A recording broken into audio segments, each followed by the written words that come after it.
En el 1995 fue estrenada una película épica que me encanta llamada Braveheart, Corazón Valiente, que fue dirigida y protagonizada por Mel Gibson.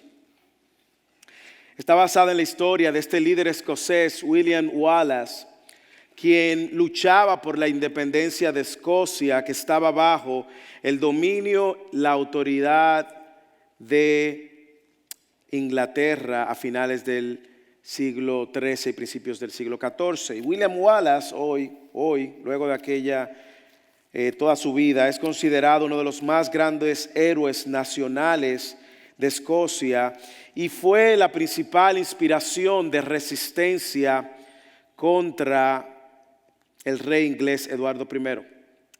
William Wallace era un noble, era un campesino y había juntado un grupo más de campesinos y con ellos había levantado una rebelión buscando la independencia de Escocia. Había hecho alianza con uno de los más importantes líderes militares llamado Robert the Bruce. Robert Bruce era uno de los principales líderes militares y en una batalla llamada la batalla de Falkirk, Robert Bruce, en el momento crucial de la batalla, decide traicionarlo. Esa traición costó que capturaran a William Wallace y el 23 de agosto del 1305 fue llevado a Westminster Hall, donde fue acusado y condenado a muerte. No hubo juicio porque él fue acusado como traidor al rey. Ese mismo día él fue ahorcado, destripado y finalmente decapitado y descuartizado en Smithfield. Su cabeza fue colocada en el puente de Londres y sus miembros expuestos en Newcastle Berwick. En 1306, aquel hombre que lo había traicionado a la hora de la verdad en la batalla decide lamentarse y arrepentirse. Levantó una rebelión en 1306 que eventualmente entonces gana la independencia de Escocia. En 1314, Robert the Bruce, como se le llamaba, tomó las riendas de la rebelión y combatió a los ingleses hasta lograr la independencia en 1320. Así lo coronan como el rey Roberto I de Escocia. Él nunca jamás olvidó la traición que le hizo a William Wallace. En su lecho de muerte, él pidió que su corazón fuera llevado a las cruzadas, buscando el perdón de Dios por sus errores pasados. Esta dramática historia nos recuerda cómo de la misma manera la traición a Jesús trajo como consecuencia su arrestamiento, luego su sentencia y muerte. Cómo fue uno de sus discípulos que lo traiciona eventualmente y lo identifica como el Mesías a quienes los romanos iban a tomar cautivos. Pero hay una gran y abismal diferencia entre la historia de William Wallace y la historia de Cristo. Y es que la historia de William Wallace, aunque es dramática y triste, solo logra la independencia y la liberación del pueblo escocés. Y nosotros sabemos cómo el arresto, muerte, crucifixión y posterior resurrección de Cristo entonces traería salvación para su pueblo, restauración para su pueblo y liberación de los pecados de su pueblo. Y nos encontramos ante el texto donde justamente Judas traiciona a Jesús. Y si usted no está visitando por primera vez, déjame ayudarlo a poner en contexto dónde nos encontramos. Venimos predicando todo el Evangelio de Mateo desde el capítulo 1 y ya vamos por el capítulo 26. Y nosotros vemos que en este evangelio, en este momento, Jesús se encuentra ya en la última semana, lo que llaman la Semana Santa que nosotros celebramos, donde el jueves Él se levantó por la mañana con sus discípulos. El jueves le envió a preparar la cena de Pascua, donde Él iba a celebrar con sus discípulos esta tradición judía que recordaba la liberación del pueblo de Israel cuando fue cautivo por egipcio por 400 años. Se hicieron todos los preparativos y el jueves, después de la cena y la puesta del sol, en el aposento alto Él celebra la Pascua. Y dice Juan nos cuenta que ahí Jesús le lava los pies a sus discípulos, ahí les enseñó algunas cosas más. Es en ese momento donde Jesús también ora por ellos, la oración sacerdotal de Juan 17, y allí Él les advierte a sus discípulos que ellos lo iban a abandonar y que los iban a traicionar. Es en el aposento alto ahí donde toma la última cena, donde Él establece el nuevo pacto y dice: este es mi cuerpo que por vosotros es partido, esta es mi sangre que por vosotros es derramada, hacer esto en memoria de mí. Pero cerca de la medianoche de ese jueves, uno de sus discípulos salió justamente para arreglar su traición y entrega. Jesús decide subir con los otros 11 discípulos al monte de los olivos, deja a 8 en la entrada del monte en la entrada de Getsemaní, y entra un poco más profundo con 3 de sus discípulos más cercanos: Pedro, Juan y Santiago, o Jacobo, lo mismo. Y todavía ahí Él estaba orando con sus discípulos, le pide que velen, que oren por Él, mientras Él va delante del Padre y derrama sangre, dice uno de los evangelios, mientras oraba, sintiendo todo el precio y la presión de lo que iba a hacer y lo que iba a tomar su cena, lo que iba a tomar su copa, la copa de la ira de Dios. Este lugar de Getsemaní era un lugar muy recorrido aparentemente. Jesús se encuentra ahí orando, le pide que oren con ellos. Pedro, Santiago y Juan no pudieron orar ni tan solo una hora. Y ahí Jesús hizo esa oración: Padre, si es posible, pasa de mí esta copa, pero no se haga su voluntad, sino la mía. Él ora 3 veces y luego de la tercera vez, cuando Él regresa, dice el versículo 45, entonces vino a los discípulos y les dijo: ¿todavía estáis durmiendo? ¿Usted recuerda eso? Descansando. He aquí ha llegado la hora y el Hijo del Hombre es entregado en manos de pecadores. Levantaos, vamos, mirad, está cerca el que me entrega. Y es mientras Él está diciendo estas palabras, sucede lo que sucede. Y lea ahora a partir del versículo 47. Y mientras todavía estaba Él hablando, he aquí, Judas, uno de los 12, llegó acompañado de una gran multitud con espada y garrotes, de parte de los principales sacerdotes y de los ancianos del pueblo. Y el que entregaba les había dado una señal diciendo: al que yo bese, ese es, prendedle. Y enseguida se acercó a Jesús y dijo: salve, Rabí, y le besó. Y Jesús le dijo: amigo, haz lo que viniste a hacer. Entonces ellos se acercaron echando a mano a Jesús y le prendieron. Y sucedió que uno de los que estaba con Jesús, extendiendo la mano, sacó su espada e hiriendo al siervo del sumo sacerdote, le cortó la oreja. Entonces Jesús le dijo: vuelve tu espada a su sitio, porque todos los que tomen la espada perecerán. ¿O piensas que no puedo rogar a mi Padre y Él pondría a mi disposición ahora mismo más de 12 legiones de ángeles? Pero ¿cómo se cumplirá entonces las escrituras que dicen que así debe de suceder? En aquel momento Jesús dijo a la muchedumbre: ¿cómo contra un ladrón habéis salido con espada y garrotes para arrestarme? Cada día solía sentarme en el templo para enseñar y no me prendisteis. Pero todo esto ha sucedido para que se cumplan las escrituras de los profetas. Entonces todos los discípulos le abandonaron y le huyeron. El texto comunica una idea muy clara y una idea muy central. En el arresto de Jesús, Jesús está mostrando su sumisión a la palabra de Dios y a la Escritura. Y a la luz de eso, como cristianos, nosotros estamos llamados, a la luz de esta narrativa también, a mostrar nuestra rendición al señorío de Cristo, mostrando nuestra sumisión a la Escritura. Este arresto, así como la historia de William Wallace, tiene muchas cosas que enseñarnos. Pero yo quiero resaltar 3 cosas que el arresto de Jesús, el arresto del rey, como le he llamado al sermón, nos enseña. 3 cosas. Lo primero que nos enseña es la condición espiritual del hombre. La condición espiritual del hombre, reflejada en estos, pero también reflejada en nosotros. Segundo, el arresto de Jesús nos enseña y nos recuerda el poder y la autoridad de Jesús. Y finalmente veremos que este arresto nos enseña y nos recuerda la sumisión de Jesús a la palabra de Dios y a las Escrituras. Así que veamos lo primero, cómo este arresto del rey nos enseña la condición espiritual del hombre. Leamos el versículo 47 al 50. Mientras todavía estaba él hablando, he aquí Judas, uno de los 12, llegó acompañado de una gran multitud con espadas y garrotes de parte de los principales sacerdotes y de los ancianos del pueblo. Y el que se entregaba le había dado una señal diciendo: al que yo bese, ese es, prendedle. Y enseguida se acercó Jesús y dijo: salve, Rabí. Y le besó. Y Jesús dijo: amigo, haz lo que viniste a hacer. Entonces ellos se acercaron, echaron mano a Jesús y le prendieron.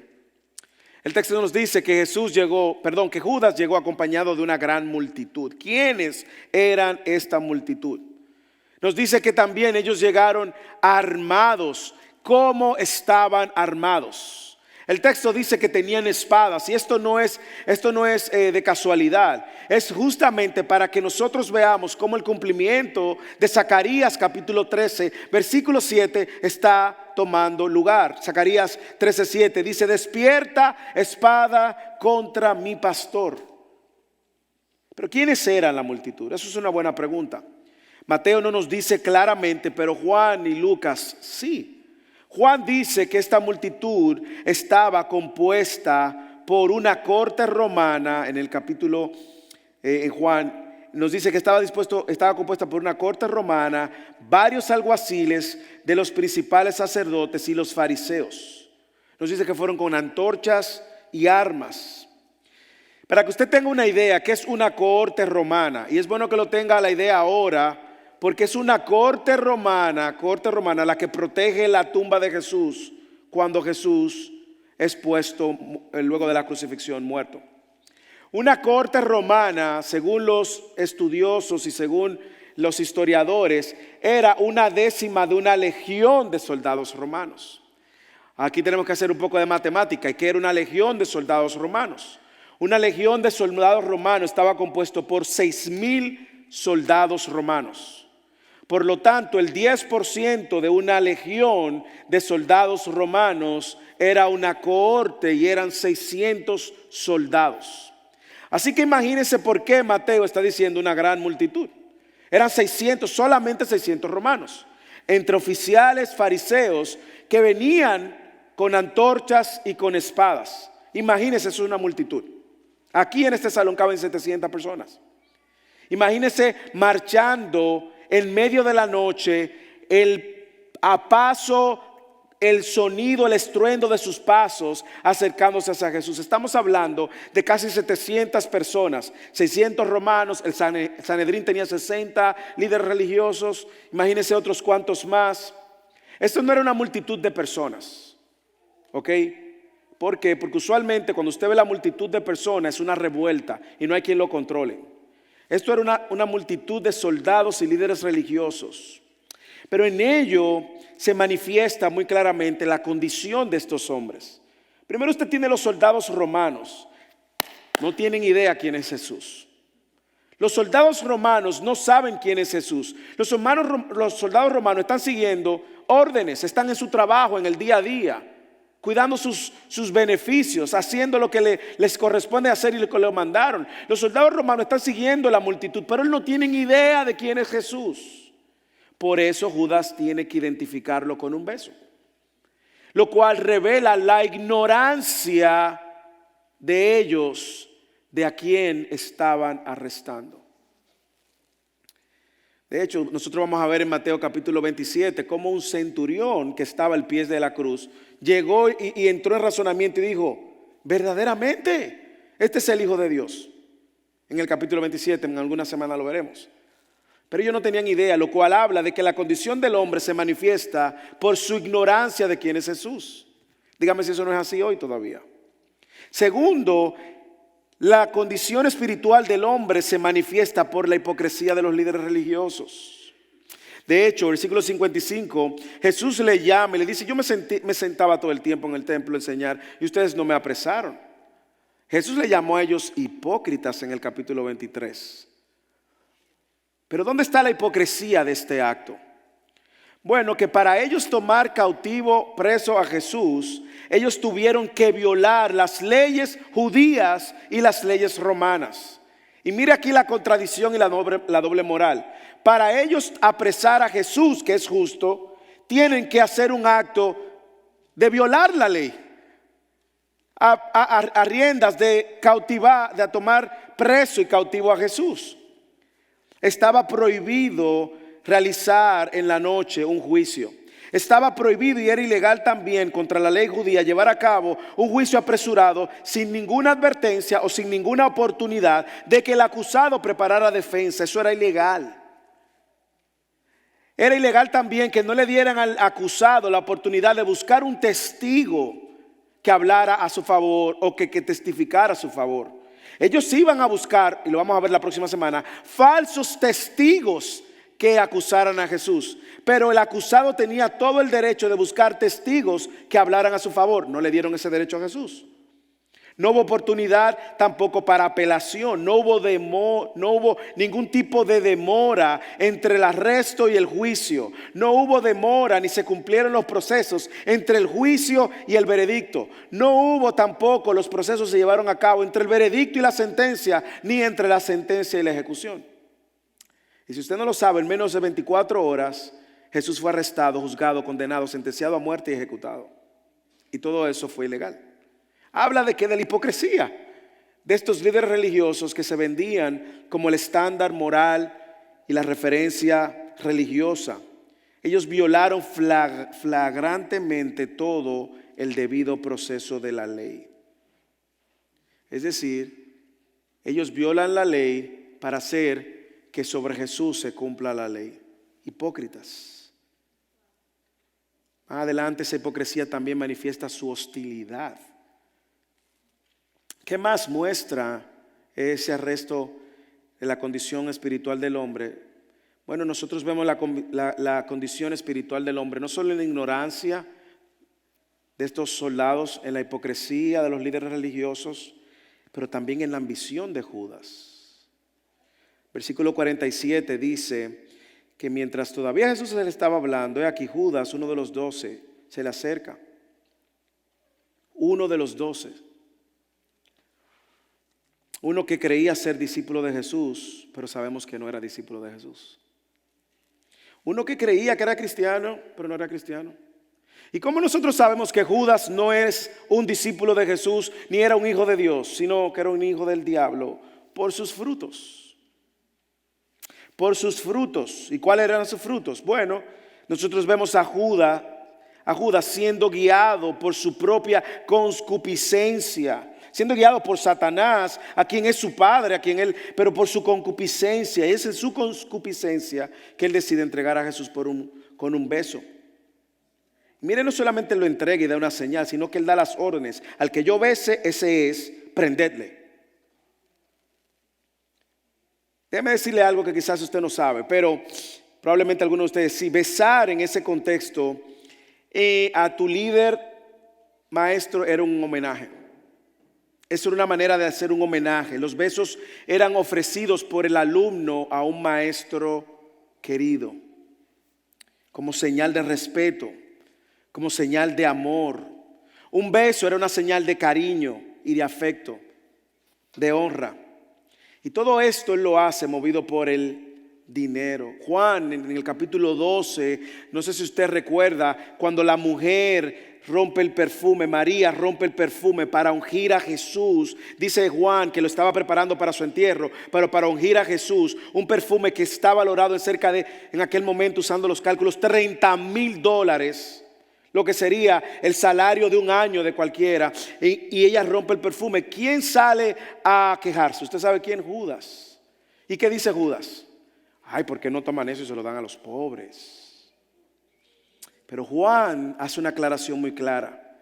Dice que Juan dice que Judas dijo eso no porque él se preocupara por los pobres. Así mismo dice el capítulo 12, versículo 6. No porque se preocupara de los pobres, sino porque él era un ladrón. Y como tenía la bolsa de dinero, sustraía de lo que se echaba en la bolsa. Su pecado de ambición lo llevó a traicionar a Jesús. ¿Cuál era el problema? Que su Dios era el dinero, no Cristo. Su Señor era el dinero, no Cristo. Y yo sé, hermanos, que eso no ha cambiado. Esa es la historia hoy en día. Tristemente la historia dentro de millones y millones y millones de cristianos también, que han puesto el dinero de alguna manera en una posición superior, o de algunos que dicen ser cristianos, han puesto el dinero como su único Dios y Señor. Otras, incluso falsos pastores, manipulan a sus congregaciones a dar su dinero con la prerrogativa, con supuesta esperanza de que usted va a recibir más dinero. Pero el Señor nos enseña a través de sus escrituras que Judas tenía como Dios, como Señor el dinero y no a Jesús. ¿Cómo usted lo sabe en el texto? Bueno, porque el texto dice que cuando él se le acerca le llama Rabí. Y si usted recuerda y estuvo con nosotros hace algunas semanas, recordará que cuando ellos estaban tomando la última cena, la Pascua, Jesús le dice: uno de ustedes me va a abandonar. Y todos los discípulos dijeron: ¿seré yo, Señor? ¿Seré yo, Señor? ¿Y qué dijo Judas? ¿Seré yo, Rabí? Y aquí se le acerca a Jesús y le dice: salve, Rabí. Porque Judas todo el tiempo vio a Jesús como un maestro y no como su Señor.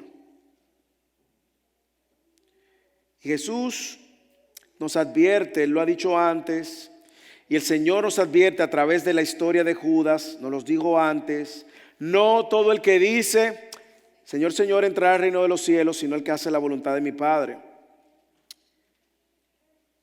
Aquellos que han nacido de nuevo por medio de la fe en Jesús como Señor y Salvador, que viven para hacer su voluntad. Jesús nos deja claro que Judas, a través de toda esta interacción y toda la narrativa, el Señor nos deja claro de que Judas no era un discípulo, era un falso discípulo. Y es una advertencia que hemos encontrado una y otra vez, y creo que la más importante probablemente para nosotros en esta tarde. Ver, y a la luz del testimonio de Judas, ver mis frutos y mis acciones y mis motivaciones.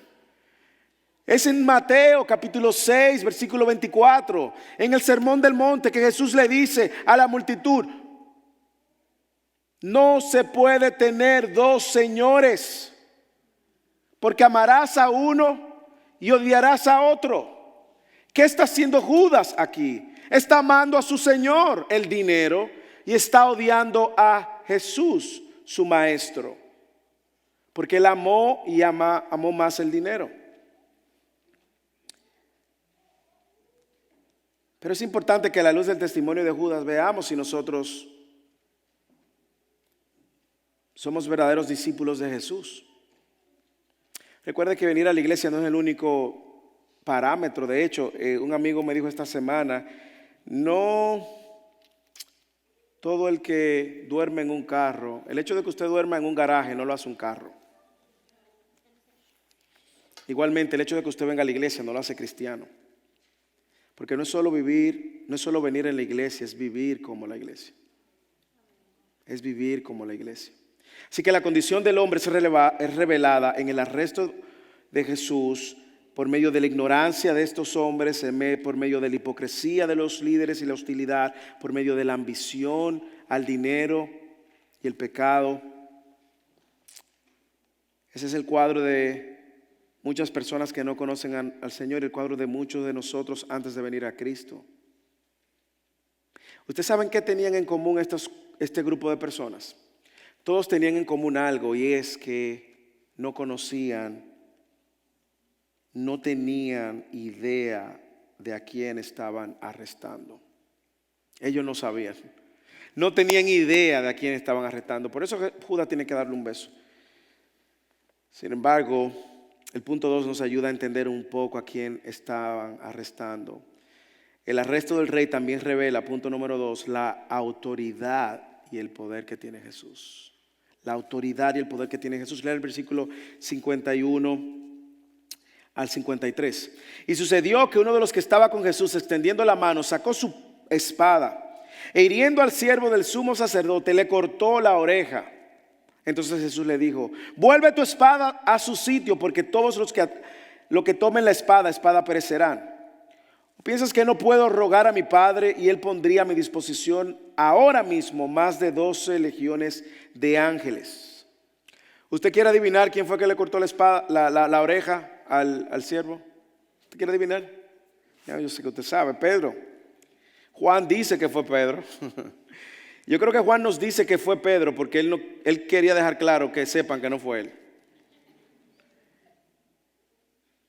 El problema con Pedro, al igual que muchos de sus discípulos, es que él, al igual que muchos de sus discípulos, entendían que Jesús iba a ser un Mesías, el Mesías, que iba a libertarlos ellos con la que lo iba a librar del yugo y la opresión de los romanos a espada. Y aunque Pedro había declarado que Jesús era el Cristo, cuando Cristo le dijo, eso no te lo reveló carne ni sangre, Pedro tenía mucho que aprender todavía de quién era este Mesías, quién era el Rey, quién era el Cristo. Él tenía mucho que aprender o había olvidado algunas cosas. Una de las cosas que había olvidado es que Jesús era Dios. Es que Jesús era Dios. De hecho, en el capítulo 18 de Juan, en el versículo 4 en adelante, en el texto paralelo, la narrativa de Juan de este acontecimiento, dice que cuando Judas llegó y los demás, y Jesús dijo, ¿a quién busca? A Jesús de Nazaret. Jesús dijo, yo soy. Y dice que cayeron al suelo. Y la mayoría de los estudiosos entienden que esta declaración de yo soy es la misma declaración que Yahweh, Jehová, hizo a Moisés cuando estaban en la zarza ardiendo en el monte Sinaí. Cuando le preguntó, ¿quién me envía? Yo soy Yahweh. Pedro había olvidado que Jesús era Dios, pero también Pedro había olvidado que Jesús tenía autoridad en el mundo físico. Tenía autoridad sobre el mar, caminó sobre el mar. Tenía autoridad sobre los vientos. Tenía autoridad sobre las leyes de la física, creando y multiplicando el pan y los peces. Tenía autoridad sobre los enfermos. Tenía autoridad para sanar y lo manifiesta cuando le corta la oreja a Malco. Y Jesús le está diciendo, hey Pedro, recuerda quién yo soy. Y es Lucas que nos dice, Juan nos dice el nombre y Lucas nos dice que Jesús puso su mano sobre Malco y lo sanó instantáneamente. Imagínense la experiencia que tuvo Malco, que él no era un soldado, él era el siervo del sumo sacerdote. Pedro parece que midió muy bien y dijo, bueno, si me voy con un soldado, me matan en el intento. Pero el siervo del sumo sacerdote y le corta la oreja. Y Jesús lo sana. Pero ¿qué también olvidó Pedro? Pedro olvidó que Jesús tenía autoridad sobre el mundo espiritual, sobre los ángeles. Él tenía una relación estrecha con el Padre porque Él era Dios mismo en esta triunidad. Y Él tenía la autoridad sobre el mundo angelical. Y le dice, Pedro, ¿tú no ves que yo puedo pedir que vengan 12 legiones, más de 12 legiones? Si una legión tiene 6,000 soldados romanos, 12 legiones, estamos hablando de 72,000 ángeles. Una legión de ángeles para cada uno de los discípulos. Pero Pedro había olvidado también que Jesús, la autoridad de Jesús para establecer su reino y que el establecimiento del reino de los cielos no era como el reino de este mundo. Pedro olvidó que el reino de los cielos era diferente al reino de este mundo y le dice, Pedro, guarda tu espada, vuelve tu espada a su sitio, porque todos los que tomen la espada perecerán. Pedro, no es a la manera del mundo, Pedro, no es como tú piensas, peleando, no. El reino de los cielos y la salvación no viene peleando, viene el Hijo del Hombre dando su vida. El establecimiento del reino de los cielos y la salvación no sería logrado por medio de espadas, sino por medio del sacrificio de su Hijo. Pedro olvidó que Jesús estaba ahí por su propia voluntad.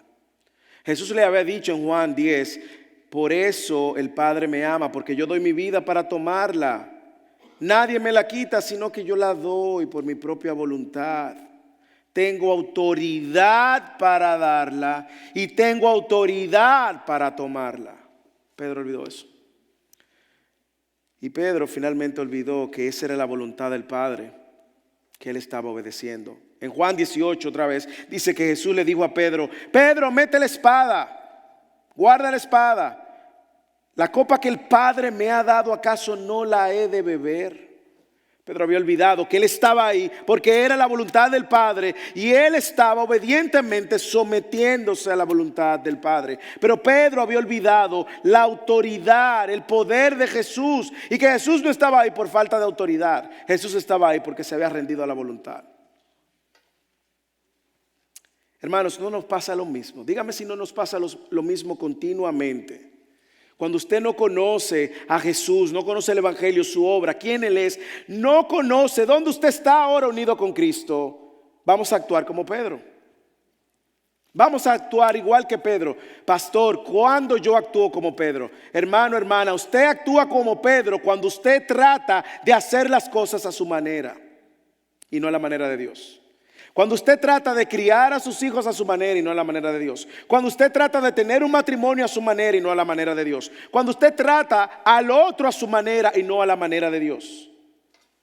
Cuando usted quiere comportarse a su manera en situaciones de tensiones, circunstancias de precarias, crisis y no a la manera de Dios. Usted está actuando como Pedro. Usted está actuando así como aquel cantante norteamericano Frank Sinatra. A mi manera.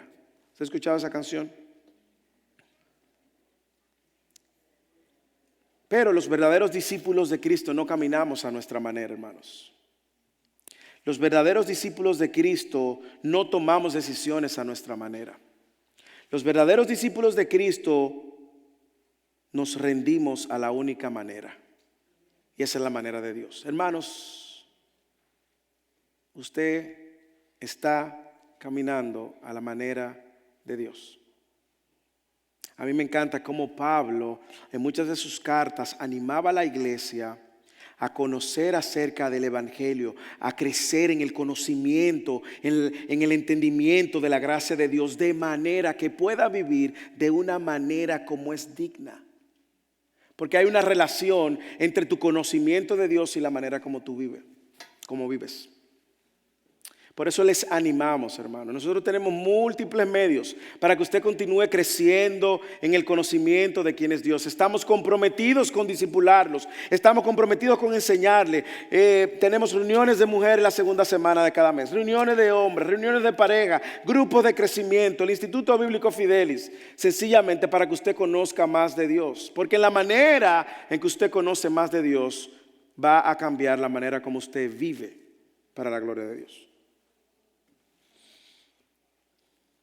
Si tú no eres cristiano o cristiana y nos estás visitando, tú vas a la iglesia o has ido a misa religiosamente, bueno, esa no es la manera de Dios. La manera de Dios es que tú conozcas a Dios. Que tú conozcas que Él envió a su Hijo Jesucristo, que Él te está llamando a ti al arrepentimiento. Y lo único que tú estás llamado a hacer es responder. Responder creyendo que Él es el Salvador y el Señor y que como tal te rindes a quien Él es. Confiesas tus pecados, le pides perdón y le pides que te salve. Porque ese rey volverá, hermanos. Ahora nosotros lo vemos, Él vino como un siervo, Él fue a la cruz, pero Él volverá. Y Él va a juzgar a todas las naciones.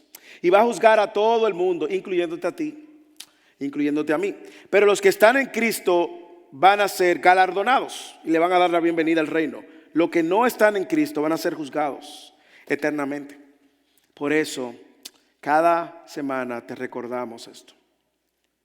¿Qué más nos recuerda el arresto de Jesús? Nos recuerda la condición espiritual del hombre, nos recuerda la autoridad y el poder de Jesús y finalmente nos recuerda la sumisión de Jesús a las Escrituras. Lee el versículo 54, es fascinante ver cómo Jesús tenía un alto entendimiento e importancia a la Escritura. Del versículo 54 al 56. Pero Jesús, siguiendo hablando con Pedro, ¿cómo se cumplirá entonces las Escrituras que dicen que así debe suceder, Pedro? ¿Cómo? Y ahora viene y se gira a la multitud. Y en aquel momento dijo a la muchedumbre: ¿cómo contra un ladrón habéis salido con espadas y garrotes para arrestarme? Cada día solía sentarme en el templo para enseñar y no me prendisteis. Pero todo esto, escuchen bien, ha sucedido para que se cumplan las escrituras de los profetas. Entonces los discípulos le abandonaron y le huyeron. Todo esto está sucediendo para que se cumpla la profecía. Y en ese momento, cuando los discípulos salen corriendo, se está cumpliendo. En ese momento, Zacarías capítulo 13, versículo 7. ¿Qué dice Zacarías 13? Ya lo leímos. Dice: despierta espada contra mi pastor y contra el hombre, compañero mío, declara el Señor de los ejércitos. Hiere el pastor y se dispersarán las ovejas. Volveré mi mano contra los pequeños.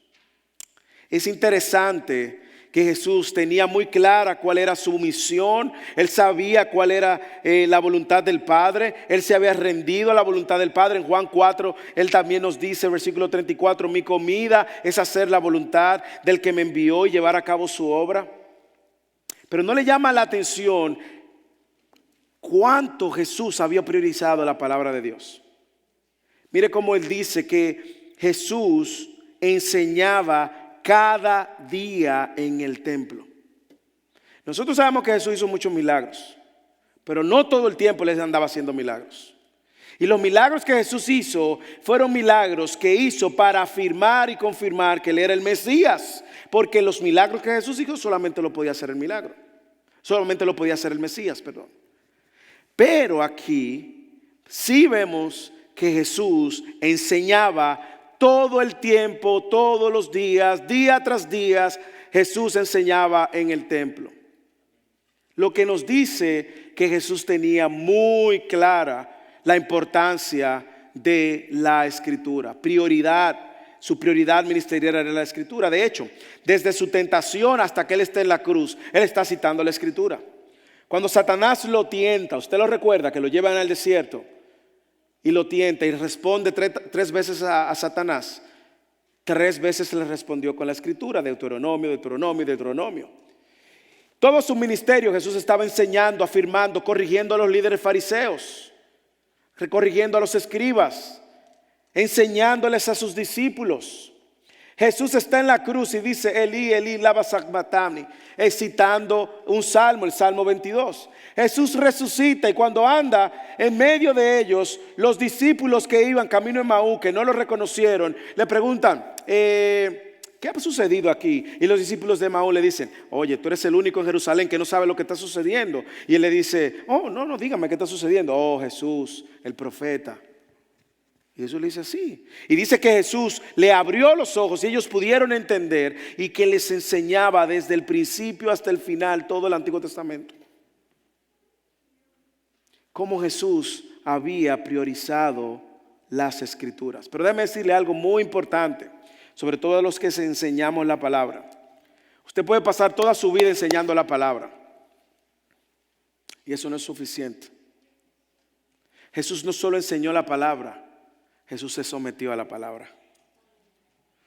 Jesús se sometió a la palabra. Él hizo que la palabra fuera su estándar de vida. Por eso lo enseñó, pero también se sometió. La honró. Vivió la palabra. Él vivió la palabra porque primero Él era la palabra encarnada, dice Juan 1:14. Pero también Él vivió de acuerdo a la palabra, cumplió a la perfección la ley. Él enseñó la palabra con autoridad, pero se sometió a la autoridad de la palabra también.